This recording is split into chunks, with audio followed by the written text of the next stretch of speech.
आप सभी का स्वागत है रवि ऑन फार्मिंग लीडर में। मैं रवि त्यागी, आपका होस्ट एंड दोस्त। मेरे बुजुर्गों और किसान साथियों को मेरा राम राम।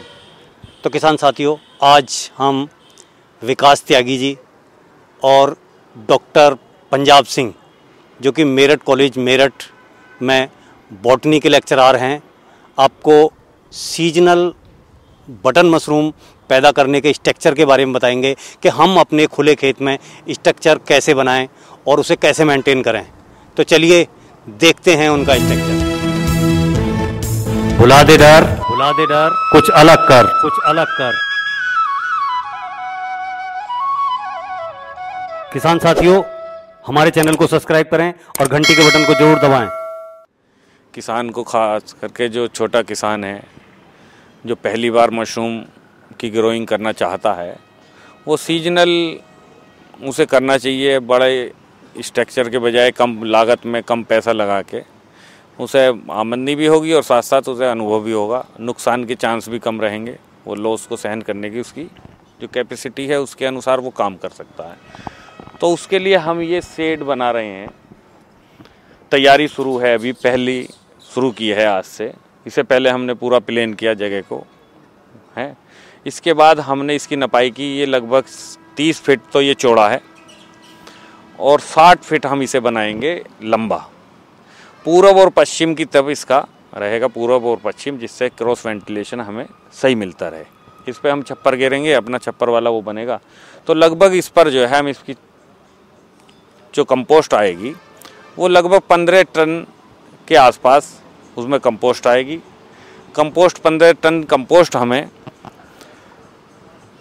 30% के हिसाब से यदि देगी, 15-45 मतलब ये आपके लगभग 4-4.5 टन के आसपास। ये सीजन में अक्टूबर से लेके हमें फरवरी मार्च तक ये अपना इतना पैसा दे जाएगी, जो शायद बाकी क्रॉप या जो ट्रेडिशनल गेहूँ बाकी सब चीज़ें हैं वो हमें नहीं देंगी। और इसमें कुछ मेहनत भी थोड़ी कम रहती है, अंदर ढका हुआ है, जानवरों का खतरा कम रहता है।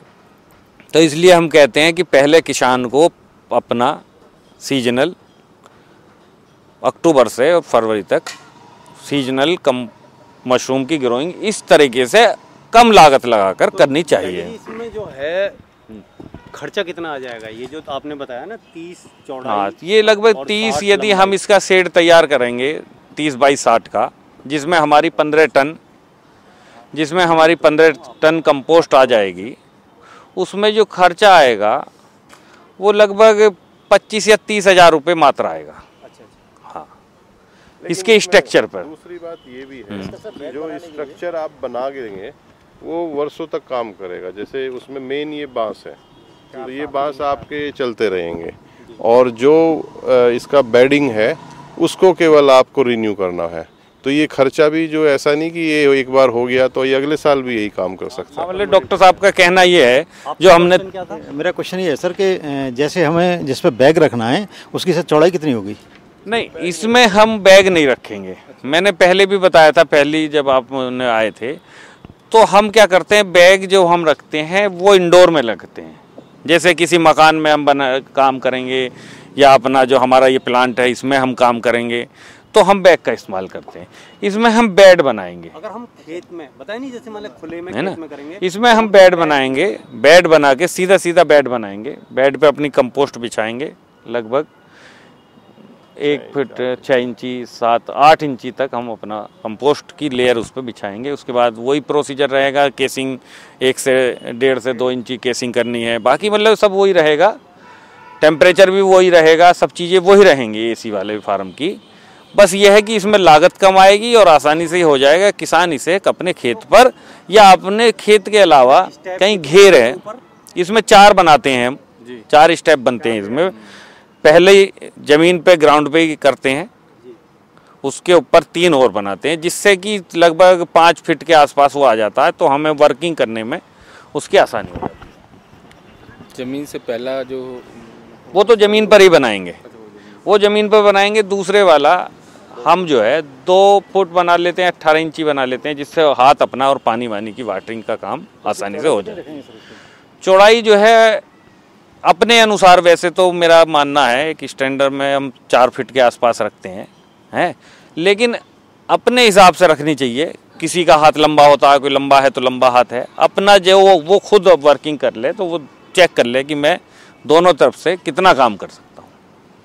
किसी का कद छोटा होता है, भैया का हाइट ज़रा छोटी है तो हाथ छोटा होगा, वर्किंग करने में आसान होगी, तो वो पहले अपना तय कर ले कि वो कितनी दूर तक वो काम कर सकता है। ये प्रैक्टिकली मैं उसे चेक कर लेता हूँ। ये ज़मीन पे जो बिछाते हैं, लेयर जो डाली जाती है पहली, उसके नीचे कुछ बिछाना तो पड़ेगा। हाँ, उसके नीचे हम पन्नी बिछाते हैं, पॉलीथीन जो है, एक पॉलीथीन शेड वाली जो पॉलीथीन है वो बिछाते हैं। इसके ऊपर की वो कैसी रहेगी सर? वो भी ऐसी रहेगी, छप्पर से ही इसकी हम बनाएंगे, इन बांसों से ही बनाएंगे हम।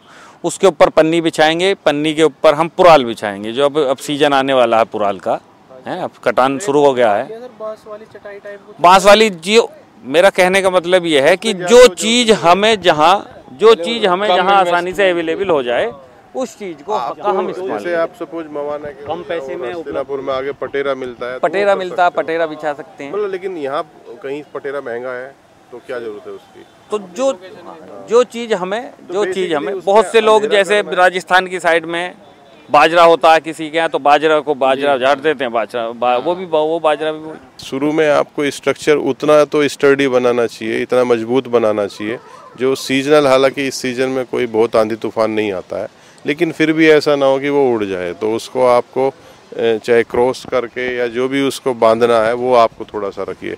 एक जो डायरेक्शन इन्होंने बताई है वो बहुत इम्पोर्टेंट है, क्योंकि शुरू में तो आपको हाई कार्बन डाइऑक्साइड चाहिए, तो आप इसको पूरा बंद करके रखेंगे, लेकिन जैसे ही वो आपको फ्रूटिंग के लिए शॉक देना पड़ेगा लो टेम्परेचर का, उसमें आपको ऑक्सीजन भी ज़्यादा बढ़ाना है और उसका टेम्परेचर भी कम करना है।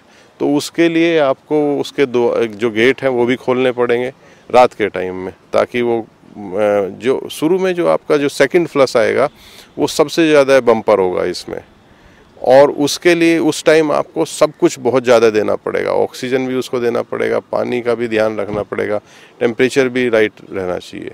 तो ये सारी चीज़ें इसमें आपको देखना है। कार्बन डाइऑक्साइड शुरू में आप बिल्कुल बंद कर देंगे तो कार्बन डाइऑक्साइड ज़्यादा रहेगा, फिर जब आप फ्रूटिंग का है तो उसमें ऑक्सीजन ज़्यादा रखना है, आपको टेम्परेचर कम रखना है फ्रूटिंग के टाइम पे। तो ये मेजर ये 3 चीज़ आपको ध्यान रखनी है, मॉइस्चर, CO2 O2 लेवल और टेम्परेचर। ये तीनों चीज़ें इसमें आप मेंटेन कर सकते हैं। तो जब भी जो कुछ भी आप इसमें करें, आपके दिमाग में ये रहना चाहिए इस स्ट्रक्चर से उस टाइम पे हमें क्या लेना है। तो ये शुरू से ही आप प्लान करके रखेंगे तो कोई ऐसी दिक्कत नहीं आएगी। जैसे आपने केवल इसको बंद कर दिया और खोलने के कोई प्रोसीजर नहीं है, तो आपको फिर अगले स्टेप में दिक्कत आएंगी। तो ये सारा चीज़ आप पहले से आप आकलन करके और उसी हिसाब से आप इसको स्ट्रक्चर को बनाएं। अगर जो तसले या जो भी वो लेके आते हैं, जब ये भरने की बात आती है तो वो 2 फुट से कम ना रखें, नहीं तो वो या तो तसला आपका छोटा हो, उसको जब आप इसको भरेंगे ना, जब इसको कंपोस्ट डालेंगे इसमें, तो उसमें जो आपका जो तसला हो या जो भी कुछ आप रखें तो वो ऐसा होना कि वो पूरा हो जाए, क्योंकि जब इसमें एक रैक यहाँ होगा एक यहाँ होगा तो उसमें वो इतना ज़रूर हो जाना चाहिए, या तो उसका साइज़ उस हिसाब से आप पहले ही कर लें। तो ये तो नॉर्मली वो 2 फुट रखते हैं। और दूसरा जो भाई साहब ने बताई, हाँ वो बात भी बहुत इम्पोर्टेंट है जो इन्होंने बताई, जो कवर करने वाली। अगर ऐसा बेड है जिसमें आप दोनों तरफ से अप्रोच कर सकते हैं तब तो वो 4 फीट भी चलेगा, आप इधर से भी काम कर सकते हैं उधर से भी कर सकते हैं। लेकिन जो आपके वर्कर्स हैं उनका कितना कंफर्टेबल है, या आप खुद भी देख सकते हैं, क्योंकि वर्कर तो शायद पहली बार आप ना लगाएं, खुद अपने आप हिसाब से देख सकते हैं। तो उसका जो डिस्टेंस है वो शुरू में तो हम थोड़ा लालच में ज़्यादा है कि नहीं कर लेंगे, हम वहाँ तक कर लेंगे, पर वो ऐसा होता नहीं है।